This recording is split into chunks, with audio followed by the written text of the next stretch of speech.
Hello, guys. What's up, everybody? I'm sorry, you guys know I'm goofy. Welcome to another episode of Couples Cleanse. Long time no see. Yes, if you've been here before, welcome back. And if you haven't, welcome to your first episode. And make sure you watch all the other ones. Yeah. All right? Like, comment, subscribe, Yeah, all of share, that. all Because that good stuff. we already know y'all going through some shit in y'all relationship. Yes. So, you Yes. know. And if you're single, you want to mingle. I Mhm. don't think nobody says that anymore, but it's okay. And, sorry guys, I'm Shabana Council. Yep. I'm your host. Mm-hmm. And we have Gobana with us. Go. Well, Aaron. Yeah. But call him Gobana. I'm Go sorry. Bana to He's you. really specific about that. Yeah. Yeah. Mhm. So, we have a topic today that came from one of my friends. So, shout out to Nika. Mhm. So, this one's for you and for everybody else too, because I'm sure a lot of people want to know the answer to this. Yeah. So, it's a big one. Mhm. So, this one will be, how do you get somebody that doesn't know how to open up and communicate? How do you get them to do that in a relationship? That's a hard one. And that's a big one because a lot of people been through certain things and they don't know how to open up, and it just, they bring that into their relationship, maybe not even intentionally knowing. And also, I think it's cool in our culture now to be an introvert and I don't trust nobody. Oh my goodness. Like, you know, all the toxic shit, yo, like. That's why y'all here. Because y'all need some cleansing. Mm-hmm. Some cleansing. Yes. So let's talk about it. Okay. So be patient with someone. You know that because obviously if you really care about them, you have to be patient. You want to be patient. And what else do you recommend? So let's just use us as an example. Mhm. This is not our situation, but we just, because you know people like to take stuff for. So say if you're the person that doesn't know how to open up or communicate, you know, so it'll be my job to be patient. That's like that'll be the first step, the most easiest one. Well, it's really not easy, but most easy step. I would have to be patient with you.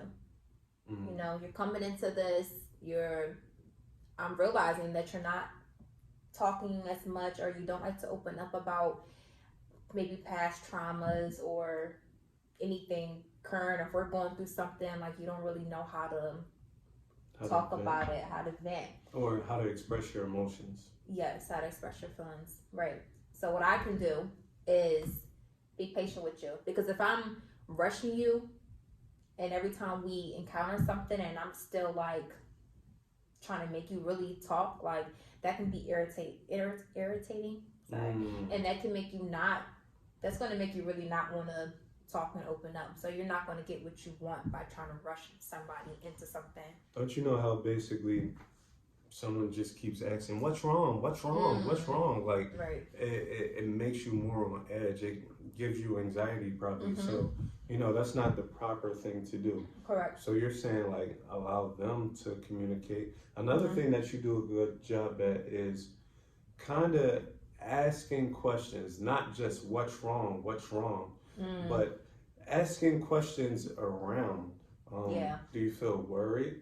Do you feel unsafe? Right. Is there anything I can do that can help you? Like you do a lot of like. Correct. You say things to make them speak up more. Like a person that doesn't talk, you can't come to them the same way that you will a person that does like to talk. Because a person that can't really open up, now you got to come at different angles. You can't ask them yes and no questions. It has to be open questions. You're right. So it has to be something like you said, are you worried? Like, or something like that. Well, that's a yes or no, but you know what I mean. So it has to be something that if they answer to it, they have to elaborate on what it is that they're trying to say. Open-ended questions. Correct. That's definitely a good one. Correct. Okay. All right. And so part of the reason that they aren't opening up is they don't trust you. So, you know, they don't feel safe with you. So what do you recommend to allow someone to feel safe? Like, that's pretty hard to do. That is. I think what it is too is you have to create a paradise feeling for them, if it's something, if they don't open up because it's something that happened to them in the past, let's say that for an example, you just have to create a warm space for them, somebody that's come from cold traumas and stuff like that, you know? So build this safe foundation for them so they can feel comfortable to even let out what it is they've been through, or be comfortable to say their emotions and how they feel and things like that. Because somebody that's not comfortable with you, they're definitely not going to open up, you know? True. And that's why I said patience, because if you, in the first month or first 2 months, you first meeting somebody, you have to be patient, because don't expect them to, if they're already naturally not an open up person, like, you can't expect them to be that way because y'all been together for 2 months. You're still new to them. So you have to be patient, and you have to, in that time frame, create a space for them to want to be able to be comfortable to talk to you. And to not be afraid to be themselves. Because another, you know, like, it could be a trust factor, but it can also be that they don't trust themselves. Yeah. You know, like, what if they're clumsy? Mm-hmm. What if they stutter? You know, what if they're scared? They're so scared in their head, and they really like you that they don't want to lose you. Mm-hmm. So to the point where they just are quiet because they don't want to say no dumb shit. Mm-hmm. I know people like that. Yeah. And that could be another one of the traumas, saying stuff and being judged and stuff. So that would be a way to create a space for them that you wouldn't judge them because they say something, you know? So treating them differently, but in a good way. Once they feel that from you and that it's real, like, that'll make them open up. Exactly. And trust, you know, it's a marathon, not a sprint. So, you know, don't try to make them trust you immediately. Like, oh, you can trust me. Anyone that has ever said, oh, you can trust me, that's not how it works. All right. That's so true. So. That's so true. Yeah. Mm-hmm. So I actually want to know, you know, from you guys, some ways that you have helped people open up to you. You know, everyone has that friend that they go to and they console, and you know, and everyone loves that feeling. Like, yeah, all my, like, people brag about that. Yeah, like, all my friends come to me. Love to come and talk to me. Yeah, it's a beautiful thing. Exactly. So you should make your, I was going to say spouse, well, your spouse and your partner feel the same way. Like, good point. You should be creating that space for them, you know? So, and what are some ways too that we can discuss, like, during this time, how can the person that is closed up, how can they also, what is it that they could do to their relationship during this time? Like, that's a good point. Like, we talk about what we could do, but what about, like, they should, like, what can they do too to help out? Well, first, I think that they should first recognize if they have trust issues or security issues.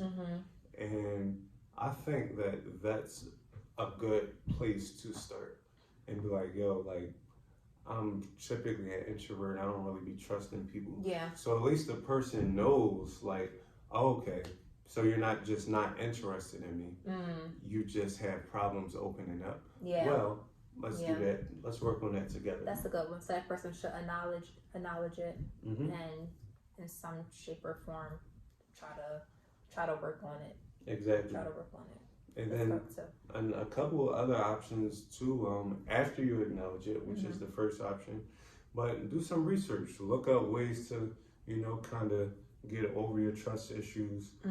Look at past times in your life and recognize that who you were and what you went through isn't who you are now, and who you still need to be at this present time in your life to survive.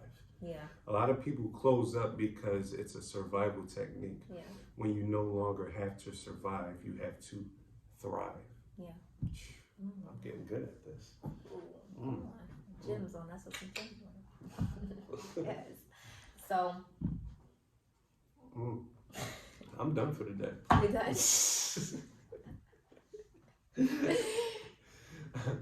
All right, so in closing. I'm sorry, you had to. Babe. What? I thought you were going to save us. Oh, you want me to do the closing? All right. I didn't know where to go from there. Got you. So basically, both you guys can both help this relationship. I'm helping you to communicate and open up and be here for you, and then you also can help me and us too and work on it. Exactly. So we can move forward. We gotta meet in the middle. Yes. Exactly. So all right. that's all we have for today.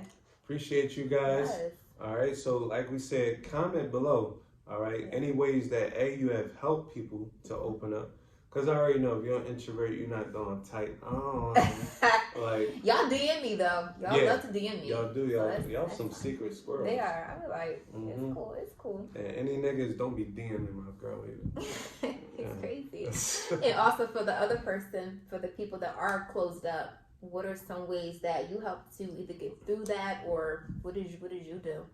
And you could still be going through it. So like, you know. Good point. You acknowledge it. Like, do you understand why you are the way you are? So, we'd like to hear all of it. Yeah.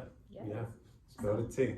All right, guys. So, appreciate you. Once again, like, comment, and subscribe. Because honestly, we're here on Sunday afternoon to help you at your relationship wherever and whenever you're pull us right on up. Yeah. All right, guys. So, we'll see you next time on Couple Cleanse.